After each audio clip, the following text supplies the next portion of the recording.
नमस्कार बच्चों, YouTube channel शिक्षालय में आप सभी का स्वागत है। मेरा नाम है रेणु यादव। कोई भी एलिमेंट किसी दूसरे एलिमेंट के साथ क्यों कंबाइन करता है, केमिकल रिएक्शंस क्यों होती हैं, उसके क्या कारण होते हैं, आज के लेक्चर में हम ये जानने वाले हैं। बहुत ही सिंपल लेक्चर है, कुछ चीज़ें आपको पहले से पता है, मैं आपको थोड़ा सा रिवाइज कराऊंगी ताकि जो नए स्टूडेंट्स हैं वो कनेक्ट कर पाएँ। देखिए, आप जानते हैं कि कोई भी एटम होता है उसमें एक न्यूक्लियस होता है। न्यूक्लियस में प्रोटॉन होते हैं, न्यूट्रॉन होते हैं और उसके पास अलग अलग शेल्स होते हैं। ये तो आप जानते ही हैं कि इन शेल्स के नाम भी होते हैं, जैसे कि जो पहला शेल होता है वो K shell, L shell, M shell, इस तरीके से शेल्स होते हैं। और हर एक शेल की अपनी एक मैक्सिमम कैपेसिटी होती है। जैसे कि के शेल में सिर्फ 2 ही इलेक्ट्रॉन आ सकते हैं, एल शेल में 8 ही इलेक्ट्रॉन आ सकते हैं, एम और एन की अगर हम बात करें तो इसमें 18 और इसमें 32 इलेक्ट्रॉन आ सकते हैं। मैक्सिमम कैपेसिटी ये है। लेकिन अगर मिनिमम 8 इलेक्ट्रॉन एम और एन शेल में आए तो भी हम कहते हैं कि एटम स्टेबल है। स्टेबल का क्या मतलब होता है? स्टेबल का मतलब होता है एक ऐसी पोजीशन किसी भी एटम की जहां उसको ना इलेक्ट्रॉन लेने की ज़रूरत है ना इलेक्ट्रॉन देने की ज़रूरत है, या सिंपल शब्दों में उसके आउटर मोस्ट शेल में जितने इलेक्ट्रॉन होने चाहिए उतने इलेक्ट्रॉन हैं। 1 मिनट, ठीक है। तो एटम तब स्टेबल होता है जब उसके जो भी उसका आउटर मोस्ट शेल है, भले ही उसका आउटर मोस्ट शेल के हो या एल हो या एम हो, उसमें जितने इलेक्ट्रॉन होने चाहिए अगर उतने इलेक्ट्रॉन हैं तो हम कहेंगे कि वो एटम एक स्टेबल है। और ये स्टेबिलिटी गेन करने के लिए ही कोई एलिमेंट दूसरे एलिमेंट से रिएक्ट करता है। एक मेटल नॉन मेटल से रिएक्ट कर सकता है, नॉन मेटल से रिएक्ट कर सकता है, ठीक है। चलिए, तो इसके रीजंस में सबसे पहला रीज़न है giving of electron, sharing of electron, gaining of electron. ये कई रीजंस होते हैं, पर गिविंग ऑफ इलेक्ट्रॉन हम सबसे पहले पढ़ेंगे। यानी एक ऐसी कंडीशन जहां पर कोई भी एटम अपने इलेक्ट्रॉन देता है। क्यों देता है वो थोड़ा समझ लेते हैं। देखिए, मैंने लेक्चर की शुरुआत में आपसे कहा कि के शेल को छोड़कर बाकी के जितने भी शेल हैं उसमें कम से कम 8 इलेक्ट्रॉन होने चाहिए, ठीक है। एल की तो कैपेसिटी ही 8 है, लेकिन बाकी एम हो गया, एन हो गया, इनकी तो कैपेसिटी ज़्यादा है। पर अगर ये शेल भी किसी भी एटम के पास है तो कम से कम 8 इलेक्ट्रॉन उसके पास होने ही चाहिए। अगर ये 8 इलेक्ट्रॉन नहीं है, 8 का आधा 4 है, तो किसी 8 इलेक्ट्रॉन नहीं है, 8 की जगह केवल 4 इलेक्ट्रॉन है, तो कोई भी एटम उन इलेक्ट्रॉन्स को शेयर करेगा। मान के चलिए मेरे पास 4 इलेक्ट्रॉन है मेरे आउटर मोस्ट शेल में, तो 8 होने चाहिए स्टेबिलिटी के लिए। मेरे पास 8 का जस्ट आधा 4 है, तो मैं ना अपने इलेक्ट्रॉन किसी को दूंगी और ना ही किसी से इलेक्ट्रॉन लूंगी। मैं कोशिश करूंगी कि मैं किसी ऐसे एलिमेंट्स को चूज करूं जो अपने इलेक्ट्रॉन्स मुझसे शेयर कर ले, करेक्ट। लेकिन अगर 4 से भी कम यानी 1, 2 या 3 इलेक्ट्रॉन है, 8 स्टेबिलिटी के लिए चाहिए, 8 का आधा 4 हुआ तो शेयरिंग होगा, ये शेयरिंग के लिए बनाए हैं मैंने ब्रैकेट्स। और अगर 4 से भी कम है यानी 1, 2 या 3 इलेक्ट्रॉन है, तो ऐसी कंडीशन में कोई भी एलिमेंट अपने इलेक्ट्रॉन को दे देता है। वो हम अभी पढ़ेंगे कैसे। एक और कंडीशन, अगर 4 से ज़्यादा इलेक्ट्रॉन है किसी भी एटम के पास, यानी उसके पास 5 है, 6 है या 7 है। 8 हमने क्यों नहीं लिखा? क्योंकि 8 पे तो स्टेबिलिटी हो जाएगी।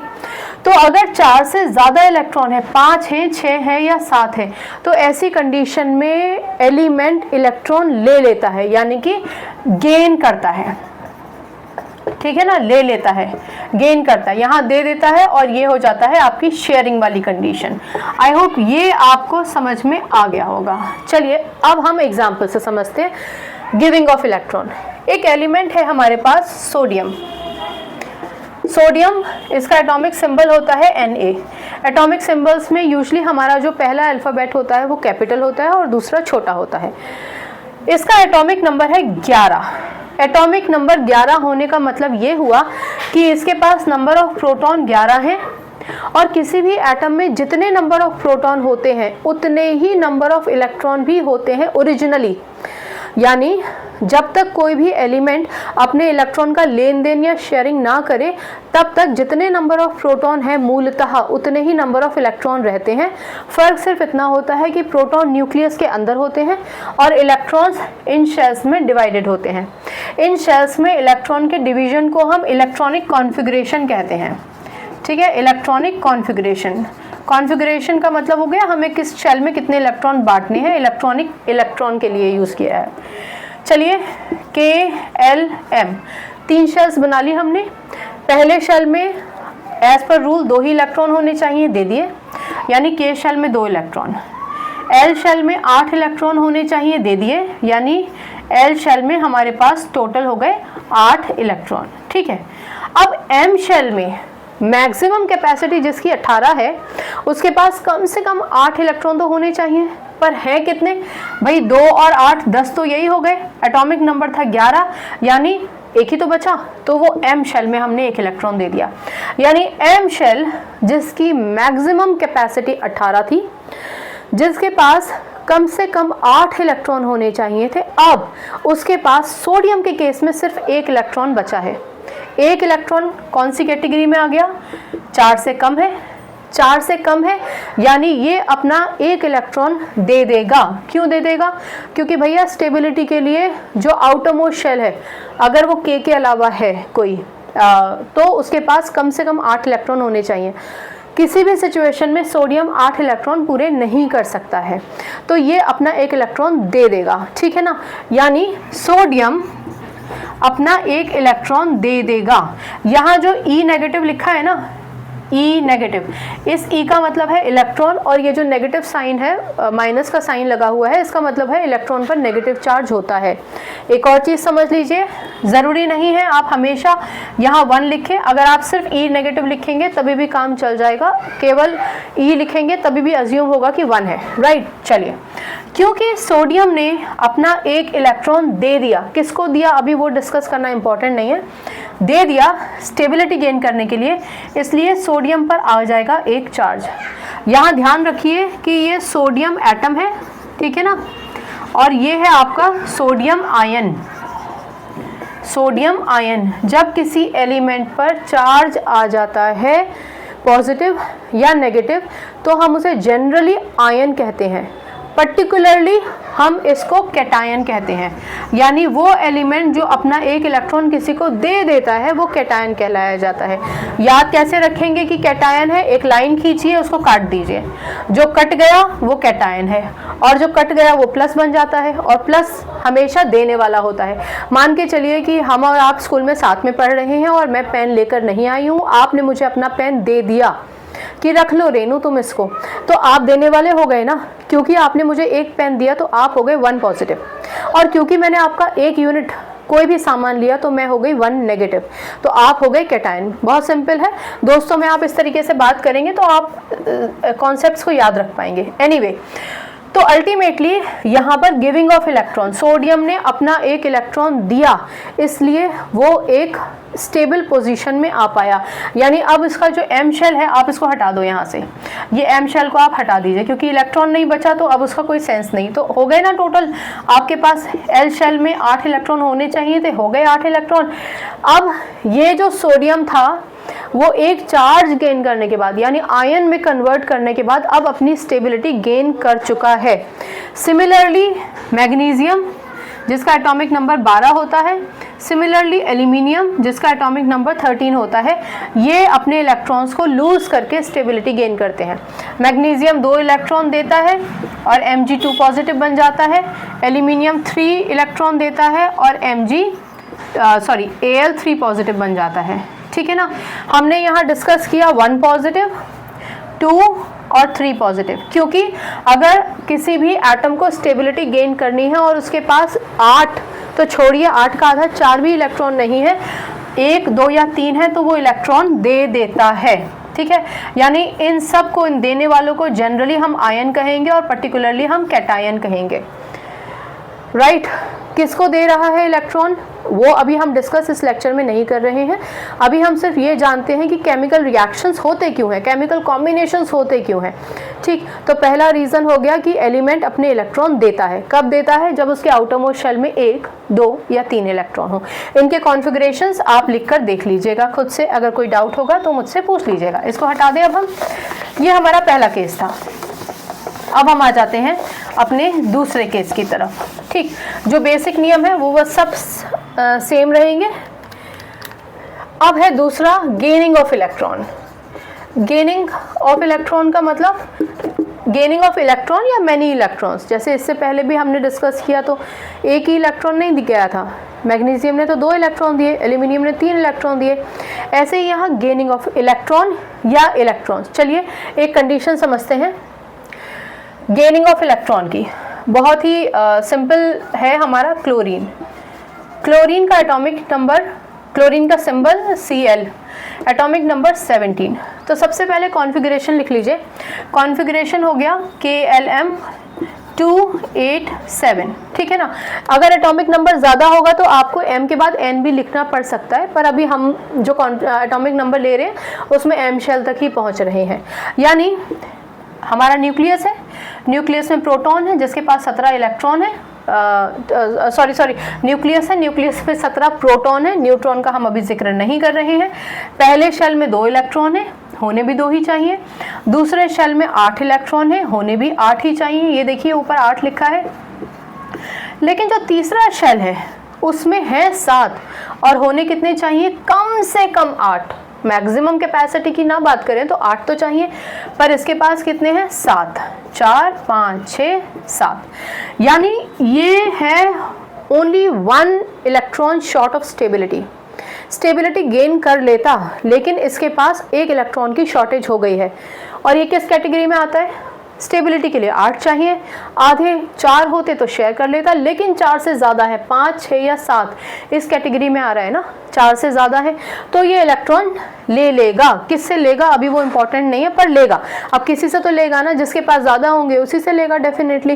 तो क्लोरीन 1 इलेक्ट्रॉन ले रहा है, इसलिए हम प्लस लिख रहे हैं 1E नेगेटिव, ठीक है। आप इसको सिर्फ E नेगेटिव भी लिख सकते हैं, क्योंकि क्लोरीन ने 1 इलेक्ट्रॉन लिया है, इसलिए इस पर चार्ज आ जाएगा Cl नेगेटिव।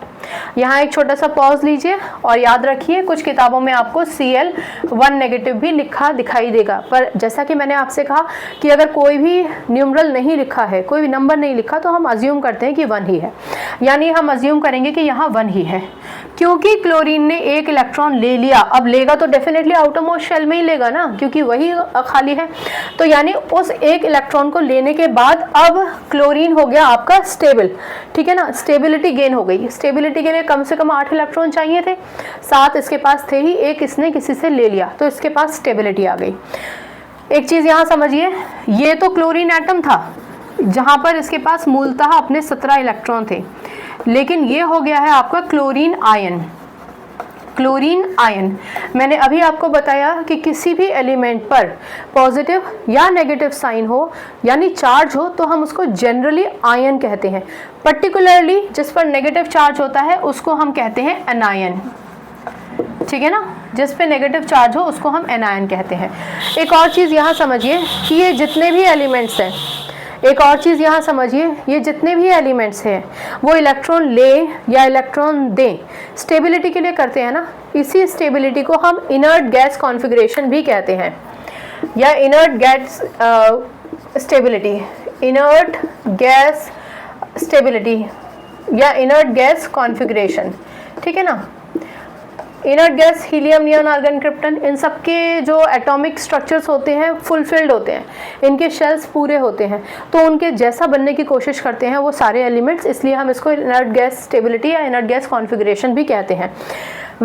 तो यहाँ आपने देखा कि क्लोरीन ने 1 इलेक्ट्रॉन लेके अपना ऑक्टेट कंप्लीट कर लिया। ऐसे ही आप अगर सल्फर की बात करें, sulphur atomic number 16, atomic number 16 मतलब कॉन्फ़िगरेशन 286, यानी इस कैटेगरी में आता है। 2 इलेक्ट्रॉन लेगा, कहने का मतलब सल्फर 2 इलेक्ट्रॉन लेगा और कन्वर्ट हो जाएगा S2 नेगेटिव में, ये भी एनायन कहलाया जाएगा।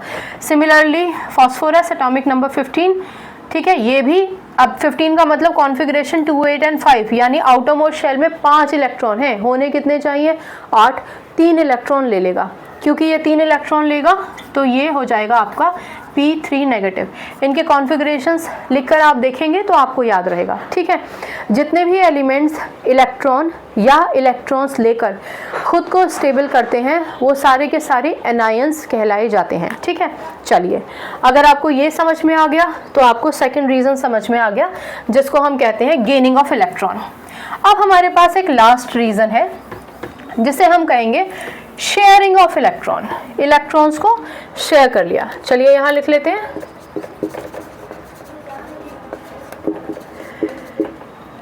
Sharing of electron. क्यों करना पड़ता है शेयर? कुछ ऐसी संभावनाएं जहां पर एक एटम को लगे कि भैया मैं इतनी बुरी स्थिति में नहीं हूं कि मैं किसी को अपने इलेक्ट्रॉन दे ही दूं या किसी से अपने इलेक्ट्रॉन ले ही लूं।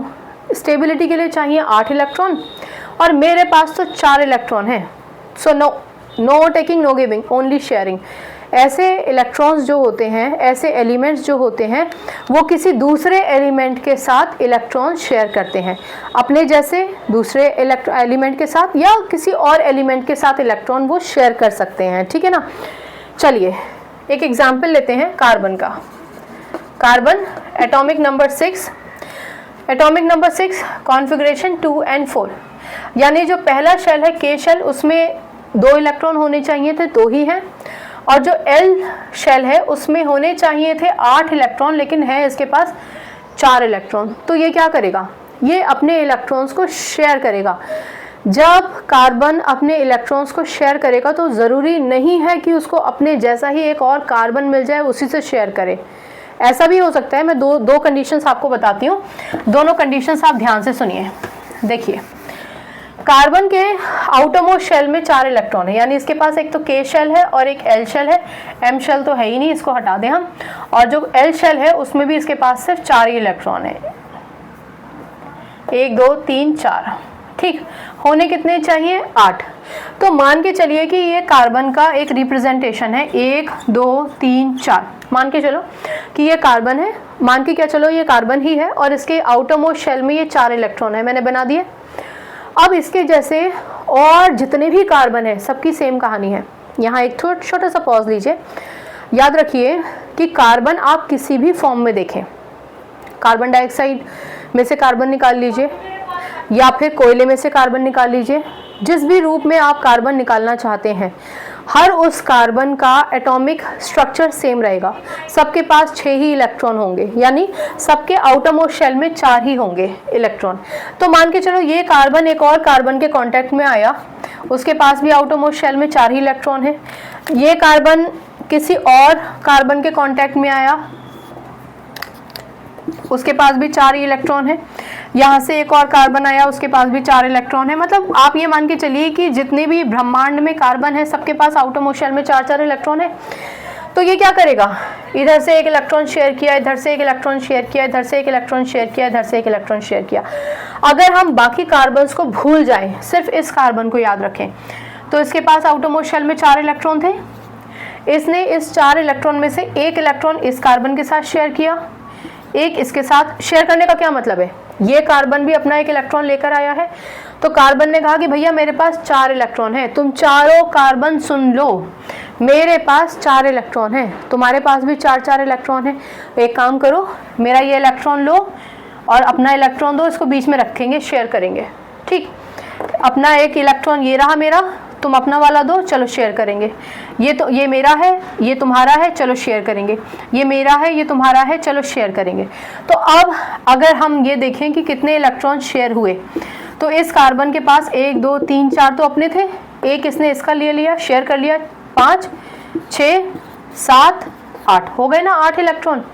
इसको हम कार्बन बॉन्ड बोलते हैं। बहुत सिंपल है। मैं आज ब्लैक पेन लेकर नहीं आई, स्कूल आई तो आप ब्लू पेन भूल गए, हमने दोनों पेन बीच में रख लिए, हम दोनों उन पेन्स को शेयर कर रहे हैं। टीचर अगर पूछेगी कि किसके पास पेन नहीं है तो हम लोगों को पनिशमेंट नहीं मिलेगी, क्योंकि हम तो शेयरिंग करके काम चला रहे हैं। सिमिलरली यहाँ पर शेयरिंग हो गई। ठीक है, तो ये तो मैंने आपको एक एग्जाम्पल दिया, इसको आप 10th स्टैंडर्ड में ब्रॉडली पढ़ेंगे। कार्बन एंड इट्स कंपाउंड में पूरा एक लेक्चर ही है इसके ऊपर।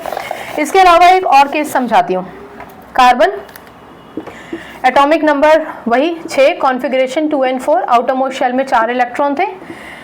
अब इसको 4 इलेक्ट्रॉन शेयर करने थे। अब इसके जो बाकी के भाई बंधु कार्बन थे वो मान के चलो दूर थे।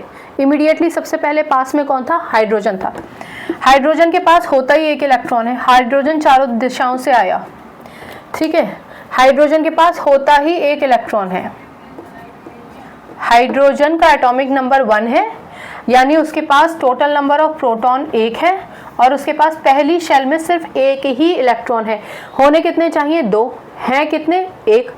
परेशान है किसी को एक इलेक्ट्रॉन दे सकता है, डेफिनेटली दे सकता है, लेकिन अगर मान के चलो कि कोई एटम अपना एक इलेक्ट्रॉन देने से बचा ले, कहीं से कुछ और जुगाड़ हो जाए जहाँ से वो स्टेबिलिटी पा ले, तो पा लेगा ना, तो क्या बुराई है।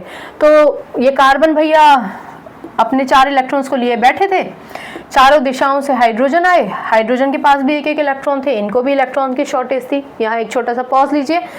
जब हम 2 अलग अलग तरीके के एलिमेंट्स दिखाते हैं तो एक एलिमेंट के इलेक्ट्रॉन्स को हम डॉट से दिखा देते हैं, तो दूसरे एलिमेंट के इलेक्ट्रॉन को हम क्रॉस से दिखा सकते हैं। आप चाहें तो दोनों को क्रॉस से दिखा दीजिए, आप चाहें तो दोनों को डॉट से दिखा दीजिए। खैर, अब कहानी में होगा क्या, कार्बन कहेगा भैया मेरे पास 4 इलेक्ट्रॉन है, एक काम करो तुम ये चारों के चारों ना अपने इलेक्ट्रॉन मेरे साथ शेयर कर दो।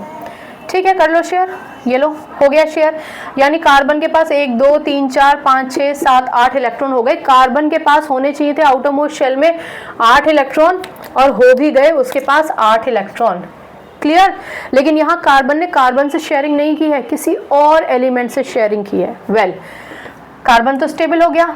अब हाइड्रोजन का क्या, हाइड्रोजन के पास 1 इलेक्ट्रॉन था, एक वो अगर किसी से शेयर कर ले। यहाँ एक छोटा सा पॉज लीजिए। ज़रूरी नहीं है कि ये दुखियारे जो अपने आप को स्टेबल नहीं कर पाते ये अपने इलेक्ट्रॉन दे ही दें, कोई भी अपनी चीज़ नहीं देना चाहता, ये शेयर भी कर सकते हैं। उसी एक शेयरिंग का एक एग्जाम्पल आपको यहाँ समझा रही हूँ, ठीक है ना। हालांकि कुछ कंडीशंस में आपको बहुत कम ही शेयरिंग मिलेगी, बट केमिस्ट्री में बहुत कुछ है, संभावनाएं बहुत कुछ है। कहीं पर भी आप ये नहीं कह सकते फुल स्टॉप, नहीं, हर चीज़ में एक नई रास्ता निकल कर आ जाता है, ठीक है। एनीवे, तो हाइड्रोजन के पास अपना 1 इलेक्ट्रॉन, एक उसने कार्बन का शेयर कर लिया। हाइड्रोजन के पास अपना 1 इलेक्ट्रॉन, एक उसने कार्बन का शेयर किया, चारों ने ये कर दिया। अब देखो, हाइड्रोजन के पास 1 इलेक्ट्रॉन था, ये हाइड्रोजन एक अपने इलेक्ट्रॉन और एक कार्बन के इलेक्ट्रॉन के साथ 2 इलेक्ट्रॉन पा गया। इसके पास सिर्फ एक ही शेल था के, उसमें 2 इलेक्ट्रॉन होने चाहिए थे, हो गए ना कार्बन के पास 2 इलेक्ट्रॉन। ऐसे ही इस कार्बन के हो गए ना हाइड्रोजन के पास 2 इलेक्ट्रॉन। ऐसे ही इस हाइड्रोजन के पास, इस हाइड्रोजन के पास, इस हाइड्रोजन के पास भी 2 इलेक्ट्रॉन हो गए जितने होने चाहिए थे, और कार्बन के पास हो गए टोटल 8 इलेक्ट्रॉन शेयर करने से। समझ में आया। अब आप देखिए कितनी खूबसूरत बात है। इससे पहले जब कार्बन ने अपने ही भाई बंधु से इलेक्ट्रॉन शेयर किए तो उसने एक लंबी कार्बन की चेन बना दी, ठीक है। लेकिन यहाँ एक दूसरे एलिमेंट के साथ उसने कंबाइन कर लिया, और ये क्या कहलाया जाता है, ये एक कार्बन, ओहो, आपके पास 1 कार्बन है और 4 हाइड्रोजन है, CH4 प्रोडक्ट बन गया, जिसे हम कहते हैं मीथेन। मीथेन गैस सुना है आपने, ये CH4 ही है वो मीथेन। तो इस तरीके से केमिकल कॉम्बिनेशंस होते हैं। 3 ही कारण होते हैं, इलेक्ट्रॉन दे दो, इलेक्ट्रॉन ले लो, या इलेक्ट्रॉन शेयर कर दो। इलेक्ट्रॉन शेयर करने की ये कोई बाध्यता नहीं है कि आप अपने ही जैसे एलिमेंट के पास जाएंगे और उससे इलेक्ट्रॉन लेंगे। आप अलग तरीके के एलिमेंट से भी इलेक्ट्रॉन ले सकते हैं, बशर्ते वो भी उसी कष्ट में हो जिसमें आप हैं। आप भी अनस्टेबल, हाइड्रोजन भी अनस्टेबल। क्लियर। बहुत सारे एग्जाम्पल्स आपको समझने को मिलेंगे। फिलहाल इस पूरे लेक्चर में आपने कॉजेज ऑफ केमिकल कॉम्बिनेशन समझे। अगर दुनिया में केमिकल कॉम्बिनेशंस नहीं होंगे तो बहुत सारे प्रोडक्ट्स, बहुत सारी मेडिसिन, बहुत सारे कॉस्मेटिक्स नहीं बन पाएंगे। केमिकल कॉम्बिनेशंस होते हैं केमिकल रिएक्शंस से, और उसी की वजह से 2 एलिमेंट्स आपस में कंबाइन करके एक नया प्रोडक्ट बनाते हैं, जिसको हम और आप इस्तेमाल करते हैं अच्छे के लिए, और अच्छे के लिए इस्तेमाल करना भी चाहिए। एनीवे, इस लेक्चर में इतना ही। अगर कोई डाउट हो तो प्लीज़ पूछिए। हर बार आपसे रिक्वेस्ट करती हूँ कि डाउट को अपने मन में मत रखिए, रखेंगे तो देखिए ये सब चीज़ें आगे तक लिंगर अप होके जाएंगी, ठीक है। और ऑनलाइन मोड में तो डाउट पूछने में कोई शर्म होनी ही नहीं चाहिए। क्लास में तो फिर भी बच्चा हेजिटेट कर देता है कि टीचर क्या सोचेगी, स्टूडेंट क्या सोचेंगे। ऐसा सोचना नहीं चाहिए कि कोई क्या सोचेगा। भाई आपका डाउट है, आप इम्पोर्टेंट है टीचर के लिए। पर चलिए, क्लासरूम में अगर नहीं भी पूछा तो ऑनलाइन मोड पे तो पूछ ही सकते हैं, क्योंकि यहाँ तो आपको हम ऐसे विजुअली देख तो रहे नहीं हैं, आपके डाउट्स ही तो क्लियर करेंगे, और आपको करने चाहिए अपने डाउट्स क्लियर, ठीक है। बाकी केमिस्ट्री से अपनी केमिस्ट्री अच्छी बनाइए, शिक्षा ले आइए, अपना ख्याल रखिए, खुश रहिए। अगले लेक्चर में कुछ ही देर बाद मिलेंगे। नमस्कार।